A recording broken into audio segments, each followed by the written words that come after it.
네, 라이브 비대위 2부 문 엽니다. 저는 오늘의 비대위원장 맡고 있는 변호사 양지열입니다. 자, 2부 첫 코너는요, KBS 뉴스9을 3시간 빨리 만나보는 시간, 공동뉴스고요. KBS 엄경철 KBS 보도본부 통합뉴스룸 국장 모셨습니다. 안녕하세요. 네, 안녕하세요.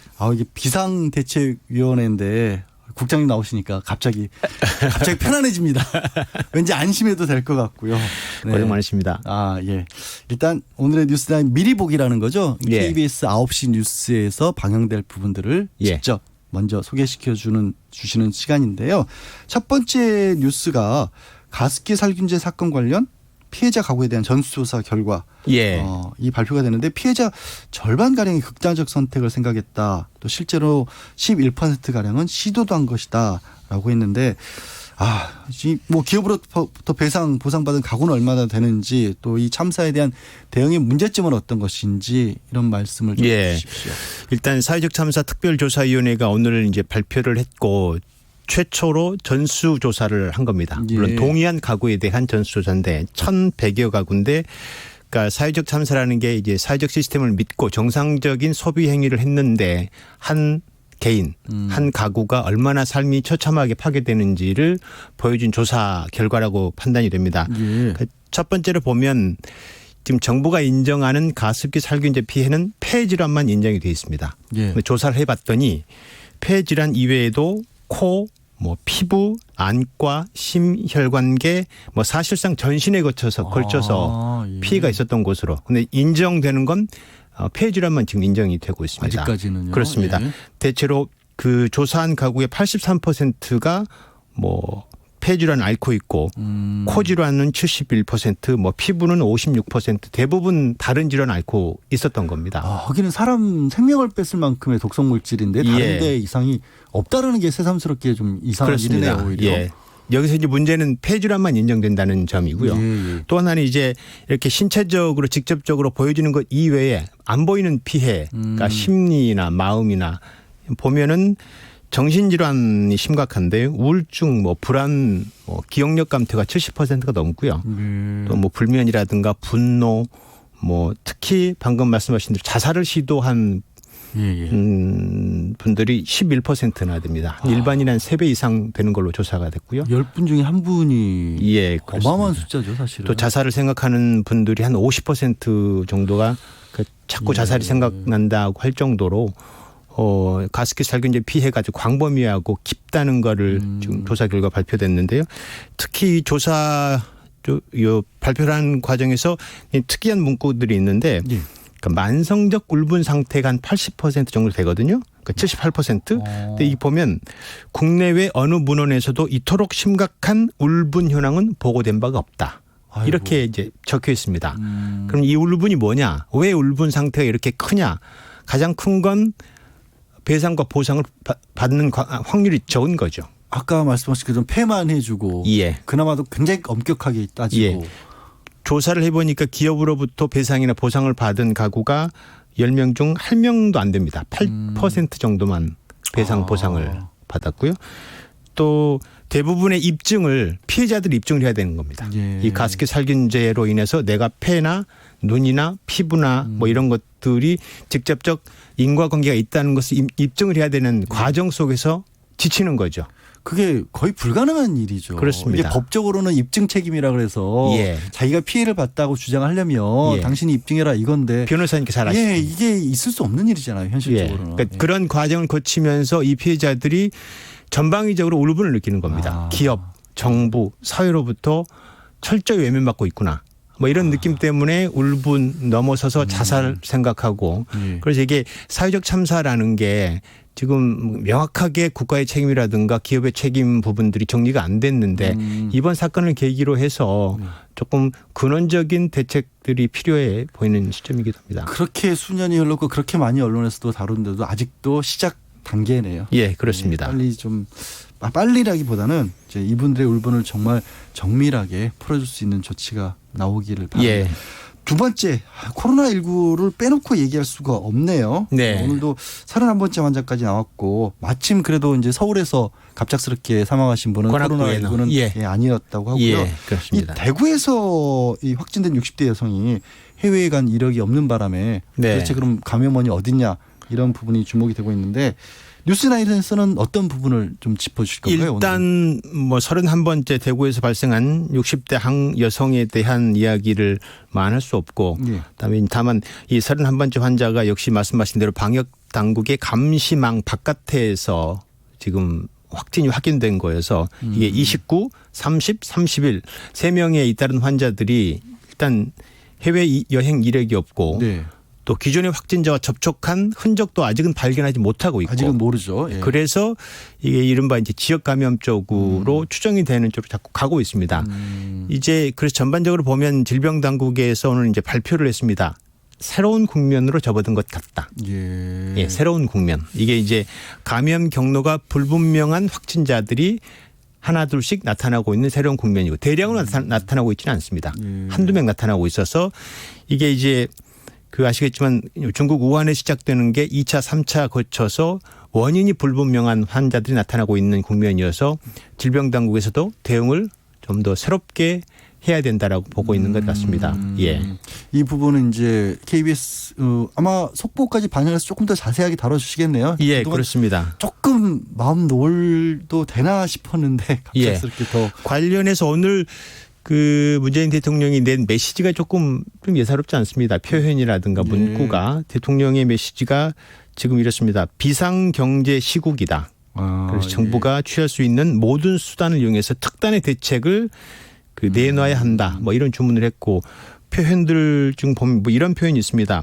사스나 메르스 때보다도 훨씬 크고 긴 충격을 줄 것 같다. 예. 감염병도 감염병이지만 경제에 대한 경제 충격도 그렇습니다. 대비를 해야 그러면서 이제 우리 수출 비중의 한 4분의 1 정도 교역량을 차지하고 있는 중국 수출이 현실적으로 크게 줄고 있다고 합니다. 예. 그래서 관련해서 이달 안에 정부가 1차 대책을 이제 발표할 예정인데 뭐 아시겠지만 요즘 음식점, 뭐 제주도 가면 거의 텅텅 비어 있다고 하지 않습니까? 썰렁하죠. 네, 관광, 문화, 여가 거의 모든 부분들 이렇게 서비스 타격을 받아서 아마 지금 청와대나 정부에서는 이 시국을 굉장히 엄중하게 보고 있는 것 같습니다. 국민들 역시도 마찬가지일 것 같습니다. 이 감염을 막으면서도 또 경제가 같이 죽는 일은 없도록 어떻게 균형을 잡아가야 될지가 참 고민스러운 그리고 상황이네요. 이제 공군 3호기는 일본에 가서 거기 지금 크루즈선에 있는 데려오는 하네다 공항으로 도착했고 도착했습니까? 예, 도착했습니다. 예.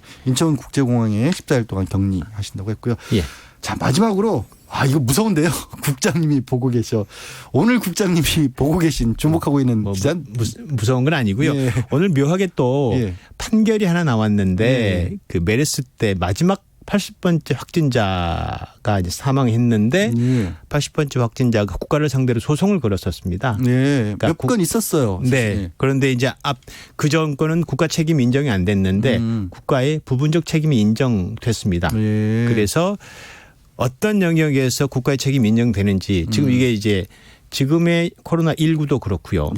그다음에 가습기 살균제 문제도 그렇고 어찌됐건 국가가 국민의 삶, 생명에 대한 책임 부분이 하나하나 지금 정리되는 과정이어서 법원이 어떤 근거로 어떤 판결을 내렸는지 좀 잘 설명해 주기를 기대해 보겠습니다. 이게 단순하게 배상을 받기로 했다라는 데서 그치지 않고 그게 배상을 해줘라는 얘기는 국가가 그 부분을 잘못했다는 거니까 그렇습니다. 지금의 상황을 타개하는 데도 좀 도움이 됐습니다. 그렇습니다. 어떤 부분을 국가가 반면 교사로 삼아야 되는지. 이게 질문도 들어왔네요. 청취자분들이 영 국장님께 9903님이 김건희 씨 건 어제 왜 예고와 달리 뉴스9에서 다루지 않았나요?라고 물어보셨네요.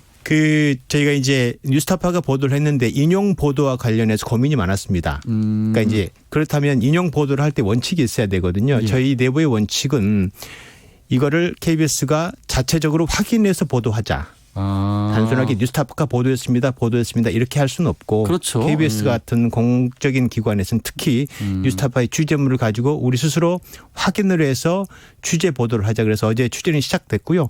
확인되는 대로 KBS만의 좀 더 들어간 취재를 가지고 종합적으로 다시 재구성해서 보도를 하자. 예. 이런 방침이 정해졌습니다. 예, 예고가 잘못 나간 게 아니라 예고가 좀 미뤄졌다라고 예. 생각하시면 될 것 같습니다. 네. 자, 오늘 공동뉴스고요. KBS 엄경철 KBS 보도본부 통합뉴스룸 국장님께서 함께해 주셨습니다. 고맙습니다. 네, 고맙습니다. 이어서 라디오 정보센터 연결해서 실시간 뉴스 들어보겠습니다. 조진주 씨 나와주세요. 오늘 코로나19 확진자 1명이 추가 확인돼 국내 확진자 수는 31명으로 늘었습니다. 방역당국은 감염 경로가 불분명한 확진자 발생이 2차, 3차 감염자를 통해 또 다른 유행으로 진행되는 새로운 국면을 맞았다고 판단했습니다. 코로나19 감염자가 대거 발생한 일본 크루즈선 탑승자 중 한국으로 이송되기를 희망한 인원이 당초 집계됐던 5명에서 7명으로 늘어났습니다. 이들을 태운 공군 3호기는 내일 아침 김포공항에 도착할 예정입니다. 지난달 중국 하이난에 다녀온 뒤 폐렴 증상으로 사망한 서울 관악구 거주 30대 남성이 코로나19 검사 결과 음성으로 판명됐습니다. 대한의사협회는 코로나19 지역사회 감염 확산 징후가 감지되고 있다며 중국 전역으로부터 입국자를 제한하고 감염병 위기 단계도 경계에서 심각으로 높이는 것을 검토해야 한다고 지적했습니다. 세월호 참사 특별수사단은 오늘 김석균 전 해양경찰청장 등 참사 당시 해경지휘부 11명을 업무상 과실치사 등의 혐의로 불구속 기소하고 헬기 구조가 지연된 고 임경빈 군 사건 등은 수사를 계속한다고 밝혔습니다. 최근 수도권 일부 지역 부동산 가격이 급등세를 보이면서 정부가 추가 대책을 이번 주 내에 발표합니다. 홍남기 경제부총리는 새로 발표될 대책이 특정 지역만을 대상으로 한 것은 아니라고 말했습니다. 바른미래당 손학규 대표는 오늘 이른바 셀프 제명된 9명의 비례대표 의원들에게 비례대표 국회의원 제명 결정은 인정될 수 없고 정당법 위반이라는 내용의 공문을 보냈습니다. 지금까지 라디오 정보센터 뉴스였습니다.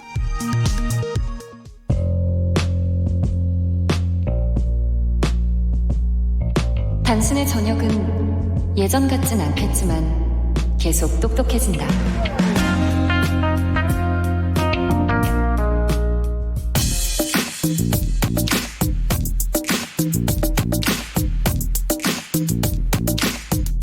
쏙 인터뷰. 네, 쏙 인터뷰로 이어갑니다. 아카데미 시상식에서 우리 영화 기생충 사관왕을 달성했죠. 최초의 기록을 세울 때 사실 또 하나의 최초 기록을 세운 단편 다큐멘터리가 있습니다. 세월호 참사를 다룬 우리 영화 부재의 기억인데 이 영화를 만든 이승준 감독은 세월호 참사를 세계에 널리 알리고 싶었다 이렇게 좀 밝혔습니다. 오늘 기자 간담회도 가졌는데 아카데미 시상식 그 후 이야기 한번 모시고 나눠볼까 합니다. 이승준 감독님 어서 오세요. 예, 안녕하세요. 이승준 감독입니다. 예, 사실 상업영화 감독님은 아니시라서 우리 청취자분들도 처음 들어보시는 분들 많을 것 같은데 인사 한마디 좀 해주시죠. 예, 저는 다큐멘터리만 한 20년째 해오고 있고요. 예. 방송 다큐멘터리도 하고 다큐멘터리 영화도 하고 예, 그렇게. 예, 그렇습니다. 감독님이셔서 영화로 보이시려고 하시는 건지 말씀은 좀 뭐 무거우신 편이신 것 같습니다. 아, 이 부재의 기억이 사실 다큐멘터리로는 최초로 역시 아카데미상 후보에 올랐던 건데 세월호 다른 다큐멘터리도 좀 많이 있는 편이잖아요. 그래도 이 부재의 기억은 좀 어떤 부분에 더 초점을 맞췄다? 내용이라고 할까요? 간략하게 소개를 좀 해 주시죠. 일단 부재의 기억은 29분짜리 다큐멘터리고요. 네. 그다음에 그 당시에 했던 지금 그 잠수사분들하고 유가족분들을 중심으로 그 당시에 이제 고통과 트라우마 그리고 그것이 어디에서 시작됐는지 살펴보는 그런 작품이고요. 그래서 당시에 있었던 그 사고 현장을 좀 시간 순으로 정확하게 다시 한번 재구성을 하고 그 이후에 잠수사분들, 유가족분들, 생존자분들 인터뷰를 해서 세월호가 올라오고 인양되고 정권이 바뀌고 그랬던 시기까지 다룬 다큐멘터리입니다. 아, 그러니까 부재의 기억이라는 제목이 의미하는 거가 또 따로 있을 것 같은데요. 저희가 굉장히 중요하게 생각했던 게 이제 고통이 여전히 존재를 하는데 예. 그 고통이 도대체 어디에서 시작됐는지 알아보려고 그랬거든요. 그래서 그 당시를 바라보면은 그게 국가의 부재였다. 국민을 구하고 구조해야 될 국가의 기능이 마비됐고 예. 그래서 국가는 없었다라는 측면에서 그런 제목을 지었습니다. 근데 이 다큐멘터리 하면 뭐 저도 당연히 이게 화면이 영상이 나가고 있고 영상에 대한 설명이 나레이션이라고 하죠. 그렇게 붙어서 나가는 형식으로 진행되는 게 많은 분들이 좀 다큐멘터리 하면 좀 생각을 하는 편인데 이 부제의 기억에는 나레이션이 들어가 있지 않다면서요. 사실 이제 방송 다큐멘터리들은 이제 나레이션을 많이 쓰는데 다큐멘터리 영화들은 잘 안 써요. 안 그런 경우도 많나요? 왜냐하면은 예. 보다 이제 관객들이 적극적으로 좀 해석하고 느끼길 바라는 마음에서 나레이션은 아무래도 이제 설명적일 수가 있거든요. 예. 그래서 저는 인터뷰와 현장 소리들을 위주로 구성을 하는 거죠. 직접 거기 아까 말씀하셨던 잠수사분들이라든가 가족분들 이렇게 목소리를 직접 담으신 그런 건데 자 이게 세월호라는 주제가 참 많이 아픈 주제고요. 또 그만큼 많이 다뤄지기도 했었고 그런데도 이 세월호를 또 다큐멘터리 20년 만든 감독으로서 다뤄봐야겠다 이렇게 마음먹은 이 감독님만의 계기는 따로 있을까요? 사실 그 세월호는 사실 되게 안 하고 싶었어요. 안 네. 하고 싶다는 게 무슨 말씀이냐면은 그 저희들이 다큐멘터리 감독들이 타인의 고통을 다뤄야 되는 경우가 굉장히 많거든요. 예. 근데 아무래도 세월호는 너무 컸고 감당하기 힘들더라고요. 그래서 저는 세월호에 대한 다큐멘터리를 하고 싶어 하지는 않았어요. 예. 그 자신이 없어서. 근데 2017년 16년 말 그때 이제 촛불 정국이었거든요. 예. 어떤 탄핵. 그때 미국의 어떤 다큐멘터리 제작사에서 저한테 연락이 왔어요. 촛불 정국과 관련된 단편 다큐멘터리를 찾고 있다. 예. 혹시 생각이 없느냐? 그때 이제 저랑 같이 일하던 이제 프로듀서와 제가 세월호가 어떻게 촛불 정국과 연결이 되어 있는지를 설명을 했고, 예. 그래서 그리고 그 당시에 이제 계속 세월호 이제 그만 얘기해라, 지겹다, 뭐 이런 얘기들도 막 나오고, 지겹다기보다는 힘들어 하셨던 분들이 많죠, 진짜. 예. 근데 이제 저희 생각에는 고통이 여전히 거기에 있는데 그 고통 계속 얘기해야 된다라는 입장이었거든요. 예. 그래서 그게 시기적으로 딱 맞기도 하고 미국에서 그런 제안도 오고 그래서 제작에 들어갔던 거죠. 예. 그런데 그 영화가 사실 최초로 다큐멘터리 영화로 최초로 아카데미 후보까지 올라갔단 말이에요. 그 소식을 전해드렸을 때는 어떤 생각이 드셨어요? 처음에 이 작품은 그 유가족 협의회와 같이 만들었거든요. 예. 처음에 이제 만들어서 이렇게 보여드렸을 때 물론 힘들어 하셨어요. 배 장면 또 나오고 그러니까 다 보시고 나서는 감독이 이거 해외에 좀 많이 알려주세요. 그거 하나만 딱 바랄게요. 그러시더라고요. 그래서 알겠습니다. 제가 그거는 잘 할 수 있을 것 같아요. 라고 약속을 드렸고요. 그러니까 아카데미 노미네이션 됐을 때 되게 다행이다 싶었죠. 예. 그 약속을 지킬 수 있어서. 이 감독님의 개인적인 어떤 명예를 떠나서 그 이상으로 큰 의미가 이게 훨씬 더 많은 사람들에게 알려질 수 있겠다라는 그런 생각을 하셨군요.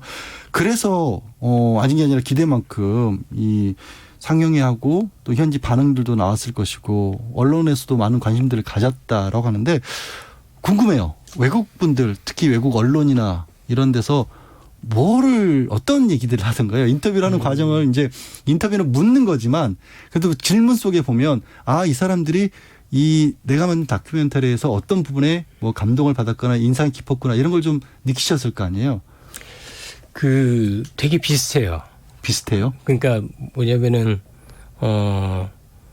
이게 세월호가 굉장히 복잡하잖아요. 어떻게 보면은 맥락을 이해하기도 힘들 수도 있고 그런데 이 영화를 보고서는 질문하는 것들이 국내 언론하고 인터뷰했을 때는 되게 비슷하거든요. 예를 들면은 그 방대한 자료들 자료들에 대한 얘기를 물어보고 그 예. 자료들을 보면서 굉장히 힘들었을 것 같다. 어떤 게 힘들었느냐. 예. 그다음 그 자료들은 어디서 구했느냐. 예. 뭐 이런 얘기들 그리고 사실 이렇게 보면서 이 분노하고 공감하고 그런 부분들은 정확하게 공감을 하고 분노를 해주세요. 예를 들면 그 선장이 먼저 나오는 장면 있잖아요. 네네네. 그 미국 관객들이나 뭐 기자들로 뭐 이렇게 욕을 하기도 해요. 이게 말이 안 된다는 걸 너무 잘 알기 때문에. 그리고 우리도 이런 일이 있었다. 그러니까 국가적 재난이나 위기가 있었을 때 그 정부가 제대로 기능을 못해서 국민들이 죽고 상처받고 이런 역사가 있었다. 그래서 굉장히 정확하게 공감을 해주시고요. 기자들도 그런 어떤 공감 위에서 질문해 주시고 어떤 기자들은 저희 이번에 아카데미 갔을 때 인터뷰하다가 기자가 울어요. 네. 그런 일도 있었고. 예. 사실 아까 그러니까 제목이 국가가 사라져버린 그 부재의 기억이라고 했는데 어찌 보면 그 부재의 기억이라는 것은 전 세계 공통적인 부분도 있는 모양이네요. 그런 부분들이.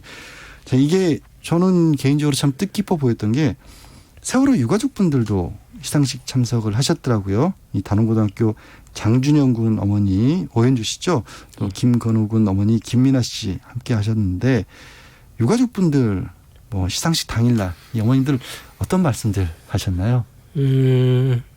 일단은 뭐 수상 여부와는 상관없이 거기까지 온 게 정말 좋았다. 그리고 저희가 시상식뿐만 아니라 상영회 있을 때도 같이 가셨거든요. 예. 가서 미국의 관객들이 어떤 반응을 보여주는지도 이제 보셨고 그래서 굉장히 반응은 되게 뜨거웠거든요. 뜨겁다는 게 아까 말씀드렸듯이 공감해주고 네. 같이 아파해주고 손을 꼭 잡고 그러니까 그런 시간들이 너무 소중했던 거죠. 그래서 가족분들도 수상 여부와는 별도로 우리 여기까지 참 잘 왔다 이런 말씀을 해주셨어요. 예. 그리고 어머님들은 아이들 그 이름표와 그런 것들 다 갖고 오셨거든요. 네. 아카데미상 시상식에. 그래서 아이들한테 보여준다는 생각으로 오셨고 그래서 그 시간들이 너무 좋으셨다고 그러더라고요. 예. 그 자리에서도 또 눈물 많이 흘리셨겠네요. 예. 우시는 분들이 많으셨겠네요. 자, 그럼에도 뭐 아카데미 얘기를 계속해서 좀 여쭤볼 수밖에 없는데요. 부재의 기억이 아카데미 후보에 오를 수 있었던 이유, 아까 뭐 기자들도 외국 기자들도 공감했다고 하는데 그런 요소들이 뭐 세계인의 공통점인 어떤 기억을 자극했다고 해야 될까? 아니면 다른 어떤 부분에 있어서 또 특별히 내 다큐멘터리가 조금 이런 부분이 돋보였다 있을까요? 그런 게? 일단은 이 사고가 대한민국에서 일어났지만은 이런 일들이 계속 일어나잖아요. 지금 코로나 사태도 마찬가지고요. 그러니까 어떤 이런 사고들이 일어났을 때 어떤 정부가 잘못하고 그래서 고통을 받고 이런 이야기들은 계속 반복이 되고 있고요. 그런 것들을 어떤 영화적으로 그리고 담담하게 되게 표현을 뭐 잘해줬다라고 얘기를 하더라고요. 그러니까 과하지 않게 사실 세월호가 워낙 슬프고 고통스러운 사건이었기 때문에 굉장히 감정이 이렇게 많이 드러날 수 있거든요. 예. 그런 것들을 저희가 이제 미국 쪽 편집자하고 같이 작업을 하면서 그런 것들을 많이 이제 정리를 했어요. 그게 오히려 그 미국 관객들한테는 훨씬 더 강하게 다가갔던 것 같고요. 그러니까 눈물을 흘리는 거를 강하게 이렇게 보여주는 것보다도 담담하게 그려내는 게 그 사람들한테 훨씬 더 호소력 있게 다가갔던 것 같더라고요. 그런 얘기를 많이 들었습니다. 그러니까 편집을 통해서 일부러 감정선을 자극하려 하지 않으시고 있었던 사실들을 좀 담담하게 보여주려고 했던 그런 것들이 오히려 통한 것 같다. 이렇게 좀 받아들여도 되겠네요. 자, 그런데도 아쉽게 수상은 하지 못하셨어요. 좀 뭐 그래도 아카데미 영화제 이번에 후보에 올랐다는 거 이거를 통해서 더 앞으로 뭐 세월호와 관련돼서도 바라시는 것들이 좀 있을 것도 같고 한편으로는 이 아카데미가 다른 영화제와는 다르고 정부 차원의 지원이 없으면 할 수 없다 이런 말씀들도 또 하셨더라고요. 수상 소감에서. 이건 어떤 얘기들인가요? 일단은 제 영화로 세월호와 관련된 뭐 진상 규명을 하게 해주지는 못하겠죠. 오히려 이 영화가 시작이었으면 좋겠다라는 생각을 하고요. 예. 그냥 말씀하신 대로 이제 그만하지라는 얘기들이 여전히 있고, 그리고 이게 무슨 정치적으로 이용하지 말라 이런 이야기들도 있고 예. 그런데 고통이 있으면 계속 이야기를 하는 게 맞고요. 그 시작이었으면 좋겠다라는 생각을 하고 있습니다. 이제 뭐 지금 끝이 아니라. 그리고 이번에 굉장히 많은 경험들을 했어요. 아카데미 영화제라는 걸 많이 뭐 들어서는 알고 있었지만 직접 참가를 해보니까 다른 영화제들, 유수의 영화제들하고 굉장히 다른 방식으로 이렇게 진행이 되더라고요. 보통 영화제들은 영화를 초청해서 심사위원들이 심사를 해서 상을 주고 뭐 이런 형식이라면은 아카데미는 굉장히 오랫동안 프로모션도 해야 되고요. 예. 그다음에 노미네이션이 되는 과정도 쇼트리스트라고 하죠. 10편이 되고 그다음에 또 5편이 되고 거기서 상을 하나 주고 뭐 이런 과정들이 굉장히 길거든요. 길고 그거는 저처럼 이게 독립적으로 하는 사람들 개인적으로는 절대로 못 해요. 예. 그러니까 그걸 하려면 뒷받침이 돼야 되거든요. 사실 거의 선거운동 비슷하게 해야 한다 그러더라고요. 예, 맞습니다. 예. 예. 그러니까 그런 것들을 정부 차원에서 만약에 의지가 있다라고 하면은 같이 작품이 좋으면은 예. 할 수 있는 길이 있지 않을까. 그런 걸 좀 서포트를 해주면은 좋지 않을까. 앞으로도 더 훌륭한 우리 뭐 다큐멘터리 영화들이나 다른 영화들도 더 아카데미에 올라갈 수 있으려면 그런 부분을 신경을 써줬으면 좋겠다라는 건데, 이게 지금 얘기 나누고 있는 이 부재의 기억을 사실 요즘에는 극장에서 보고 싶은 영화 찾기가 쉽지가 않을 때가 있어요. 우리 개봉관에서 이게 볼 수는 있는 건가요, 우리 청취자분들이? 지금 고민 중이에요. 왜냐하면 일단 단편이잖아요. 예. 단편을 개봉하는 경우는 제가 본 적이 없거든요. 아까 29분 정도. 그렇죠. 예. 예. 그러니까 해외에서는 이렇게 묶어서 이렇게 하기도 하고. 예. 다큐멘터리끼리 그렇죠. 묶어서. 예. 그런 경우도 있고. 근데 다만 그런 필요성은 좀 있지 않을까 싶어요. 왜냐하면 영화를 상영하고 같이 얘기를 할 수 있는 자리가 생기기 때문에 좀 고민 중입니다. 지금. 해결이 돼서 어떻게든지 좀 극장에서 볼 수 있으면 좋겠다라는 생각이 듭니다. 아까 문자로 여러분들이 마음이 아파서 뭐 KT 주님도 사실 힘들어서 안 보고 있어요라는 그런 말씀을 주셨는데, 그럴수록 감독님 말씀하신 것처럼 잊지 말아야 될 고통이고 얘기를 나누고 꺼내서 봐야 될 고통 아니겠습니까? 그런데 제가 마지막으로 이거 아까 잠깐 언급을 하셨지만, 그런데 이 세월호를 또 정치적으로 이용하지 말라라고 또 정치적으로 비판하는 그런 분들이 있어요. 그분들의 말씀에 대해서 혹시 반론이라면 반론? 아니면 뭐 그분들에게 드리고 싶은 말씀이 있다면요. 그분들이 정치적으로 이용한다라고 하는 게 정확하게 어떤 얘기인지 모르겠어요. 그러니까 국민들이 고통스럽고 아파하면은 예. 그걸 봐야 되는 게 정치인들 아니겠어요? 예. 그렇게 바라보는 게 정치적이다라고 하면은 정치적이어야죠. 그럼. 예. 그러니까 딱 한 가지만 생각했으면 좋겠어요. 고통이 있으면요, 그걸 들여다 봐야 되고 예. 고통스럽지 않게 만들어줘야 되고요. 예. 그게 정치적이라고 그러면은 정치적으로 해야죠. 그건 올바른 정치가, 그게 진짜 의미의 정치가 아닐까 싶습니다. 네. 정치적이라는 얘기를 하기 전에 먼저 부재의 기억을 한번 좀 봤으면 좋겠네요. 예. 이지은 님이요. 진도 앞바다 우리 아이들 영원히 좀 덜 추웠으면 좋겠네요. 지켜주지 못해서 미안합니다. 라고 문자 주셨습니다. 속 인터뷰는 부재의 기억을 만든 이승진 감독님과 함께 했고요. 감독님 보내드리면서 김윤아의 타인의 고통 듣고 오겠습니다. 감독님 고맙습니다. 예, 감사합니다.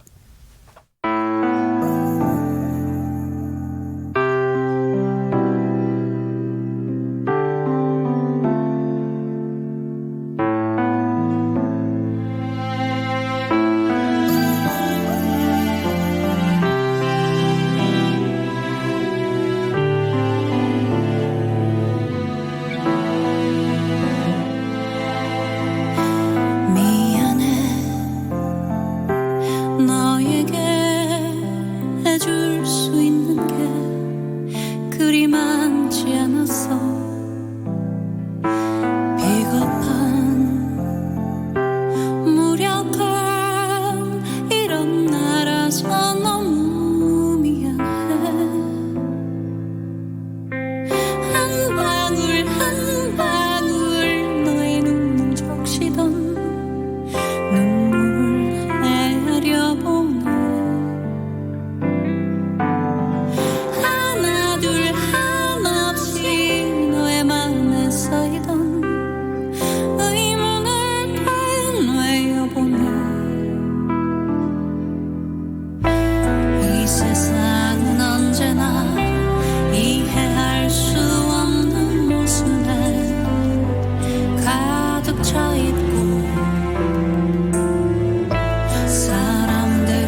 이웰리님이요. 이렇게 문자를 주셨네요. 감독님 말씀 잘하시네.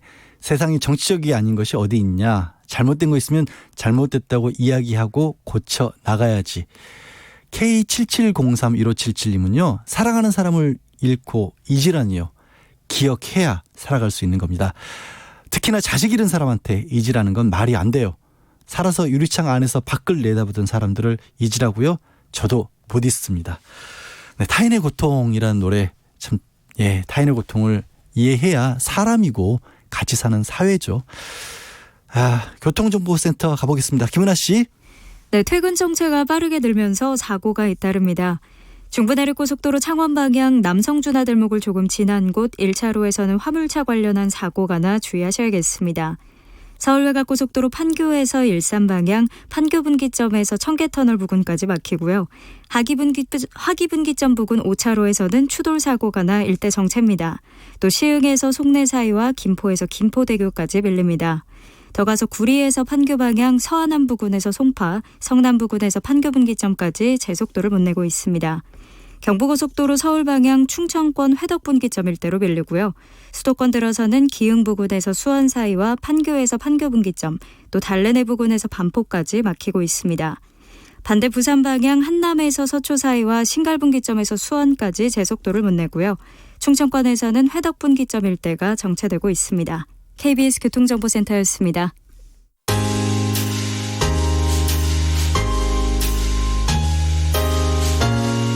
당신의 퇴근길, 야근길, 학교길, 정처 없이 걷는 길, 그 모든 길에 변함없이 함께합니다. KBS 1라디오 라이브 비상대책위원회.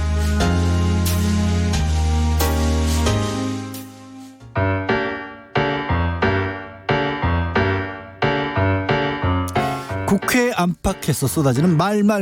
그 말 속에 숨어있는 정치적 의도를 낱낱이 파헤쳐 봅니다. 정치 알고 보면 더 재밌다. 정치 속내. 정치 해설사 정치용서 싱크와이 김성애 소장님 모셨습니다. 안녕하세요. 네, 안녕하세요.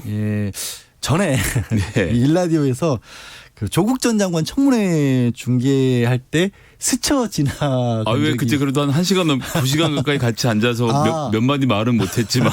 그러니까 제가 보느라고. 맞습니다. 밀접 접촉이 아니라 그냥 같이 한 공간에 있긴 있었습니다. 그랬었습니다. 잘 지내셨죠? 그럼요.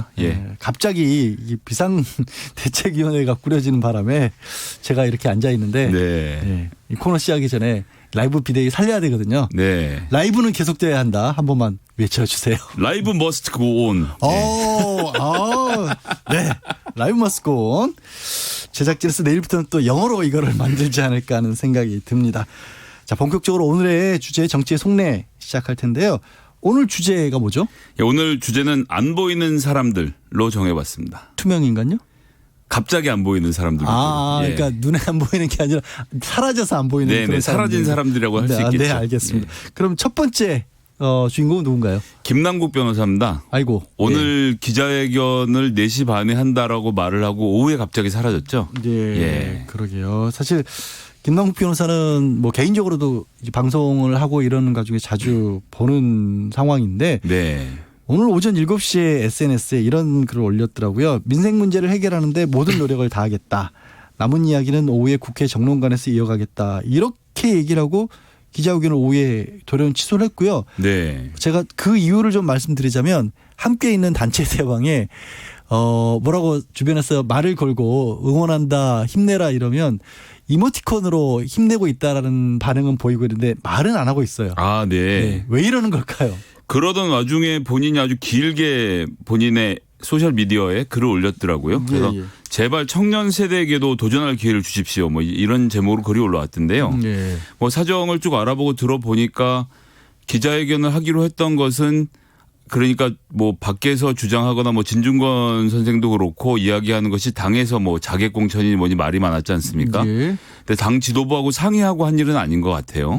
그래서 이제 공천 뜨니까 여기 신청할 수 있는 게 뜨니까 신청한 데다 신청을 한 거죠. 왜냐하면 이분의 좀 입당이 늦었잖아요. 그래서 원래 신청하는 기간을 못했다. 이번에 새로 뜬 지역 중에서 강서갑을 골라 신청한 것 같고 이것에 대해서 우려의 목소리가 당내에서도 있었고 그런 연락들이 좀 오고 가는 가운데서 일단 출마 기자회견은 뒤로 미룬 건데 밀어놓고 생각해 보니까 내가 지금 이렇게 해서 안 나가거나 뭐 여기서 출마를 접거나 이런 건 좀 아니지 않는가라는 생각이 들었던 것 같고 글의 톤으로 보면 억울함이 좀 묻어 있죠. 그리고 이제 오전에 금태섭 의원이 의원총회에 들어가기 전에 기자들하고 나눴던 이야기에 좀 격앙된 것 같은 기분도 들고요. 금태섭 의원이 이제 청취자분께 소개를 해드리자면 이 얘기 말씀하실 거죠. 이번 총선을 조국 수호 선거로 치를 수 없다. 수도권 전체에 좋지 않은 영향을 줄 것이다.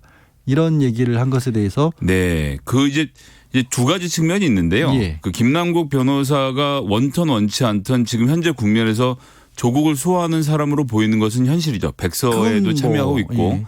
그런데 이제 김남국 변호사 또 더 오래 알아오셨을 테니까 잘 보셨겠지만 그냥 청년 변호사고 민주당의 입장에서 민주당의 여러 가지 설명들을 하는 토론회라든지 종편 라디오 가리지 않고 출연을 해서 당의 입장을 설명해 왔잖아요. 그러니까 딱 조국 문제 하나에 국한된 게 아니라 여러 문제에 대해서 문제를 풀어왔던 사람이라서 민주당의 대변인으로 본인을 생각했지 조국의 수호자로 생각은 안 했을 거거든요. 최근에 주어진 역할이 그러다 보니까 그런데 이 프레임 자체를 조국 수호전으로 짜면서 이렇게 되면 사실 금태섭 의원 지역구 하나의 문제가 아니라 이렇게 선거가 흘러가게 되면 수도권에 있는 다른 민주당 의원들까지 불안해지는 거거든요. 사실 야권에서는 그런 얘기를 하더라고요. 아니 민주당은 아직도 지금 조국 지금 지키기를 하고 있는 거냐. 이런 그러니까요. 얘기를 야권에서 공격 소재로 삼더라고요. 뭐 김남국 변호사 본인도 자기가 조국 수호하기 위해서 출마하는 것이 아니라고 얘기를 하고 있는데 이게 보는 입장에 따라서 되게 다른 것 같아요. 한쪽에서는 금태섭 의원이 왜 불어 조국 수호 프레임을 우리가 꺼내서 문제를 만드느냐라고 얘기하는 쪽도 있고 그렇죠. 또 반대편에서는 아니 어쨌거나 김남국 변호사가 나오면 조국 수호 프레임으로 보이는데 그걸 아니라고 주장하는 게 말이 되느냐라는 이런 공박들이 오고 가는 가운데서 연기는 했지만 기자회견은 연기했지만 결국은 본인 입장을 드러낸 거고 이게 뭐 출마 선언문은 아니라고 하지만 사실상 출마 선언에 가깝지 않느냐 항변이라고 좀 보여지네요. 그래서 근데 사실 이제 민주당이 시스템으로 공천을 하는 방식으로 바꾸다 보니까 20, 30대가 정치권으로 진출할 길이 사실 많지는 않아요. 그리고 영입도 어렵고 그리고 당내에서 성장하는 뭐 보좌관 출신이라든지 청와대 행정관 출신이라든지 아니면 시구의원 출신들이 당에서 젊은 나이에 국회의원 되기는 사실 되게 어렵잖아요. 구조적으로 그렇죠. 예, 그렇습니다. 뭐 시스템을 안착시키다 보니까 오히려 기득권에게 유리한 방향으로 진행되는 것이 좀 그 화가 났던 것 같기도 하고 김남국 변호사 이제 이런 상황에서 그 본인이 뚫고 나가겠다라는 결기를 밝힌 게 아닌가 싶어서요.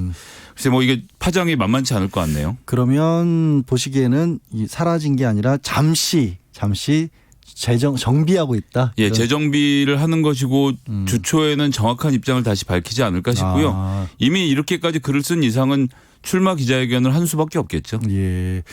사실 정치라고 하는 게 본인이 어떤 생각을 하고 있든지 간에 밖에서 보는 사람들이 또 그거를 좌우한다고 해야 되는 게 또 그 정치 아니겠습니까? 그렇습니다. 뭐 유권자들의 마음이 중요하니까요. 그러니까요. 그런 부분도 한꺼번에 정치 입문하면서 배웠다라고 생각을 했으면 좋겠는데. 게다가 이제 하나 더 봐야 될 건 금태섭 의원이 현역 의원이고 작년 8월까지 그 모집한 권리당원에 의해서 절반을 하고 절반을 여론조사를 하는데 김남국 변호사가 뭐 TV나 라디오들을 통해서 인지도가 조금은 높다고 하지만 금태섭 의원에 비할 바는 아니거든요. 그렇죠. 권리당원 한 명도. 예, 그럼요.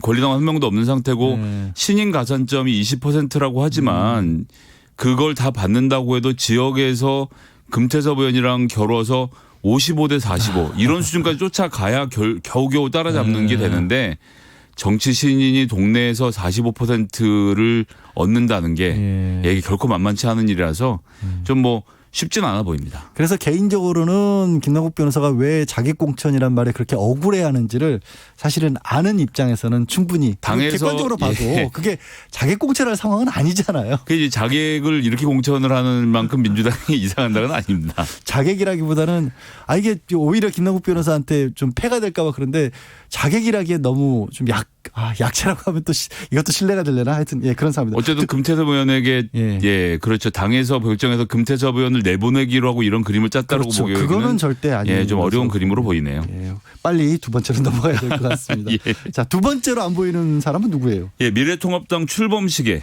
불참한 유승민 의원 얘기를 좀 해야겠습니다. 아까도 잠깐 이준석 최고위원 얘기도 했었습니다만 이 얘기 잠깐 했었는데요. 네. 통합당 출범식에도 안 나왔고 뭐 이준석 최고위원은 원래 이렇게 생각을 길게 숙고하는 편이다 이런 식의 얘기를 이준석 최고위원도 그렇고 주변에서도 오늘 언론 인터뷰에서 여러분들이 그런 얘기를 하는데 그것뿐일까요? 통합 논의가 얼마나 길었는데 이 숙고를 하는 거겠어요. 일단 불출마 선언을 하고 이거 안 나왔다는 것은 제가 보기 가장 큰 뜻은 예. 여러분들이 통합을 하더라도 개혁 보수에서 개혁이라는 단어는 나한테 있는데 내 브랜드까지 가져간 채로 통합은 안 되겠습니다라는 선언을 했다고 봅니다. 아, 숙고할 시간은 충분히 있었다. 네, 그럼요. 이제 와서 뭘 또 생각하냐. 뭐 거기에 나가서 본인이 개혁 보수의 세력도 여기 합쳤다라는 그림은 만들어주고 싶지 않았던 것이 가장 큰 이유가 아닌가 싶고요. 그러면 유승민 의원은 뭐 지분이나 공천 문제 이런 것들 다 포함해서 이제 자기가 가져가야 될 부분들 혹은 유승민 의원이 지향하는 정치적 지향점에 맞는 정도를 미래통합당에서 보여주지 않으면 통합에 참가할 수 없다 이런 얘기일까요? 이미 협상은 저는 어렵다고 봅니다. 협상이라는 것은 양쪽의 권력이 힘이 서로 있는 상태에서 밀고 당기는 과정인 건데요. 그럼 새로운 보수당이 갖고 있는 개혁, 그러니까 새로운 보수를 만들겠다라는 것에 대한 국민들의 지지가 뭐 어느 정도 있는 상태에서 의원들이 한번 그 굳게 뭉쳐서 자유한국당과 밀고 당기기를 했다면 그랬다면 뭔가 좀 가능하겠지만 이미 상황은 그럴 단계가 아니죠. 왜냐하면 유승민 의원을 제외한 사람들은 선거 연대를 하기보다는 그냥 빨리 통합을 해서 내 지역구를 보존받고 싶다라는 욕망이 강했던 것이고 그것에 대해서 유승민 의원은 동료 의원에 대한 좀 화가 또 많이 났던 것 같고요. 그렇게 해서 넘어가는 과정에서 황교안 대표 입장에서는 조직이 자기한테 다 넘어오는데 유승민 의원의 명분 하나를 굳이 들어줄 이유가 없었던 거죠. 여기가 단적으로 보인 게 명분을 갖고 있던 유승민 의원이 결국 나중에 독대를 요구하잖아요. 황교안 대표에게. 근데 황교안 대표가 응하지 않았죠. 이제 와서 만날 이유가 없다라고 생각을 했을까요? 힘은 황교안 대표가 갖고 있고 명분은 유승민 대표가 갖고 있다라고 제가 관측하기엔 그런 건데 만나서 이야기를 하면 유승민 의원의 명분에 대해서 황교안 대표가 할 대답이 없잖아요. 조직이 안 넘어왔으면야 만나서 조직이 들어오십시오라고 얘기를 하겠지만 이미 조직은 다 들어와 있는 상태고. 아이고. 그렇다면 굳이 만날 이유가 없죠. 그냥 굳이 만날 이유가 없어지니까 유승민 대표는 그럼 나의 브랜드를 당신들에게 줄 수는 없다라고 선언을 했다고 보고요. 전 그래서 뭐 앞으로 갑론을박이 있겠지만 뭐 지분 때문에 더 협상을 해서 어떻게 한다 이런 국면으로 보여지진 않고 유승민 의원은 이번 총선에서는 큰 역할을 안 하시는 방향으로 가지 않을까. 그러면 단순하게 지금 뭐 며칠 안 보이는 게 아니라 한동안 안 보일 수도 있는. 예, 전 한동안 안 보이는 것도 가능성을 염두에 둬야 한다고 봅니다. 근데 자유한국당 미래통합당 일각에서는 뭐 불출마 선언을 했더라도 뭐 험지 출마, 험지가 어딘지 모르겠어요. 저는 각 그 개인마다 또 험지가 다르고 당마다 험지가 다르니까 역할을 해야 하는 거 아니냐.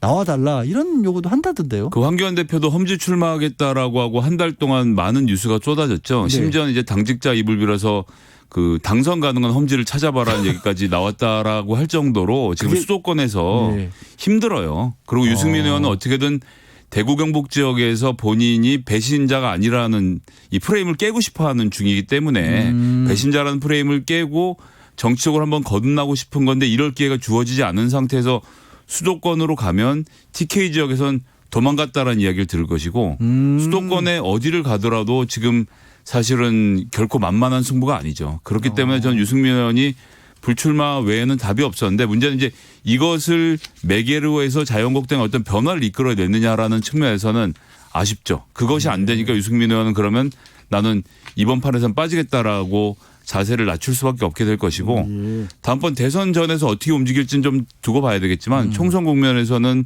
좀 상당히 내상을 입지 않았나 싶습니다. 4월 지나고 몇 달까지도 어쩌면 못 볼 수도 있다라는 예측을 한번 해 주셨습니다. 뭐 본인 가까운 분들은 좀 도우려고 할 수도 있겠지만 아니 뭐 저희 청취자분들은 TV나 라디오가 아니면 못 보니까요. 예, 그렇습니다. 예. 자, 마지막으로 만나볼 안 보이는 사람은 누굽니까?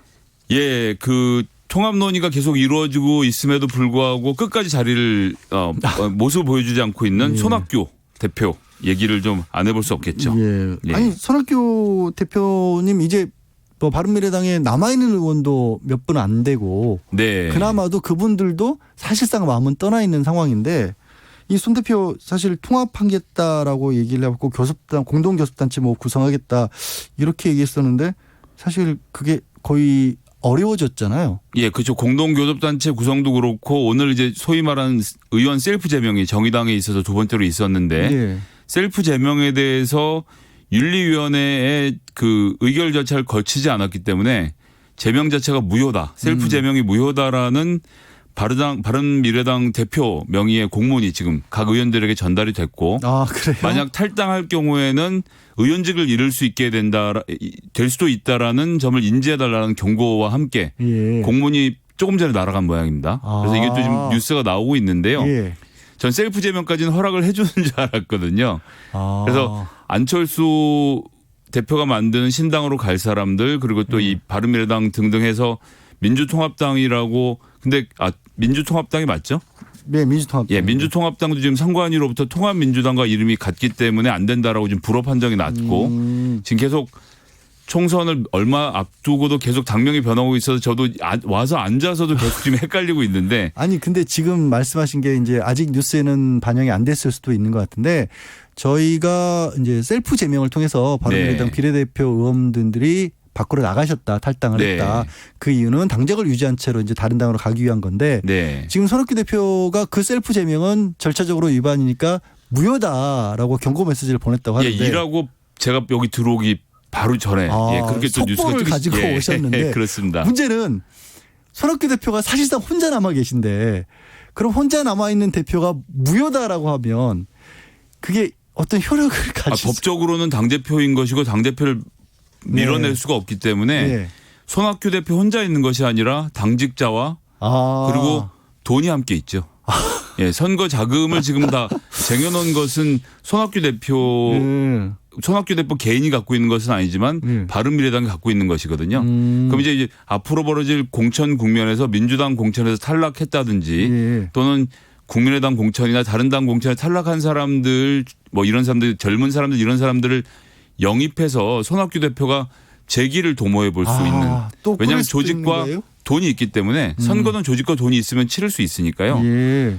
그래서 손학규 대표를 계속 모셔가려고 하는 것은 손학규 대표만 모셔가는 것이 아니라 그 당직자와 조직과 돈의 자금에 대한 이야기를 하고 있는 건데 선관위로부터 어쨌거나 지금은 지금 바른미래당으로 되고 있는 거 아닙니까?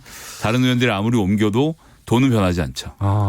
기존에 뭐 받아서 지금 뭐 가지고 계신 돈도 꽤 많이 제가 있다. 잔고 액수까지는 알 수 없지만 듣기로는 꽤 많은 돈을 선거를 위해서 비축해 두는 게 정당으로서 당연한 일이니까요. 당연한 일이니까요. 예, 그러면 의원들이 나갈 땐 말 그대로 맨몸으로 나가는 것인데 손학규 대표가 합당에 동의하지 않는 것은 이 주머니를 사용하는 용처에 대해서 내가 지금 정하고 내가 원하는 수준만큼 당을 바꾸지 않으면 이제 이 얘기는 손학규 대표의 입장에서 이야기라면 호남 일색으로는 안 되고 청년 그룹 다른 그룹들이 들어온 정당으로 변모할 생각이 있다면 내가 여기 같이 해서 이 돈을 풀겠다는 거고 그게 아니면 나는 따로 하겠다라는 건데 저는 앞으로 펼쳐질 공천과 탈락의 국면에서 충분히 다른 정치적 모색을 해볼 여지가 있다라고 보여집니다. 사실은 저희가 질문을 준비하기에는 셀프 제명으로 당원들 다 빠져나가고 혼자 남으신 고립무원의 손 대표 어떻게 할 것인가라는 식의 질문을 준비를 했었는데 따로 계획이 있으셨군요, 손 대표께서.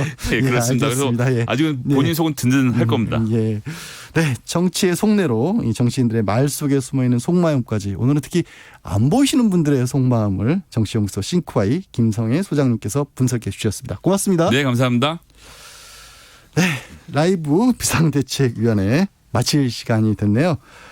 퀴즈 정답이요. 저 사실 아까 퀴즈를 듣는데 생각이 안 나더라고요. 당 이름들이 막 여러 개가 막 오가가지고 쉬운 답이었어요. 알고 보니까 3번 새누리당이었습니다. 정답 보내주신 분들 중에 추첨을 통해서 모바일 커피 쿠폰 보내드리겠고요. 내일 비대위원장 역할은 최경영 기자가 맡아서 라이브 비대위 진행해 주신다고 합니다. 저는 이만 물러가겠습니다. 내일 오후 5시 5분에도 라이브 비대위 반드시 함께해 주시길 바랍니다. 끝으로요. 비틀즈의 노웨어맨 들으면서 저는 물러납니다. 양재리였습니다. 고맙습니다. point to